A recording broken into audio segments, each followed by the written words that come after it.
मंडळी, यो कसला फूल आहे तुम्हाला माहिती आहे का? माहित असेल तर सांगा. जाऊ दे, मीच सांगते. यो फूल आहे डांगर भोपल्याचा. यो फूल आलता काकीचे शेतान. कवा कवा राहा शेतान न कवा कवा आज एकूच आलता. तर मना जाम आवरला आज गेलतो तर. बोललो काकीला घेऊन जाऊ, तर काकी बोलतात ने, मस्त आहे ना. काकीच बोलताय पण याचा करशील काय? तर मला काय नाही, शोला ठेवीन. कसा मस्त भारी वाटतंय. तर काकी बोलता ये रे, शोला नको ठेवू, मी सांगते तशी रेसिपी कर. मग काकीने रेसिपी सांगितली. हो, कशी?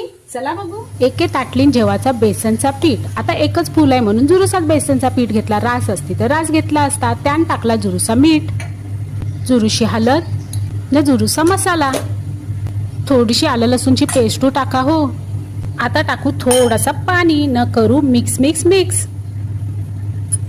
सगळा तर रेडी झाला. आता एकच फुल आहे, मग जास्त कशाला बॅटर करू, एक फुलापुरता करू. नाही यो जर चांगला लागला तर मग परत जाम आपण बनवू, रास बनवू.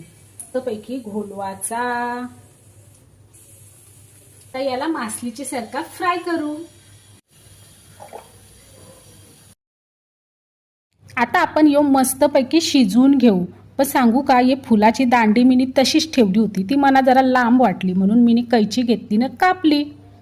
आलटी पालटी करून मस्त पैकी दाबून दाबून शिजवून ठेवायचा, म्हणजे कसा तो कुरकुरीत होतं. चला, झाला आपला तयार. आता बघूया आपण कसा लागतंय तो. कुरकुरीत. हा, एक नंबर लागते, एक नंबर. काकीला बोलतोय थँक्यू ही रेसिपी सांगितल्याबद्दल. ती तर पाहिली. आता सबस्क्राईब केल्याशिवाय जाऊ नको.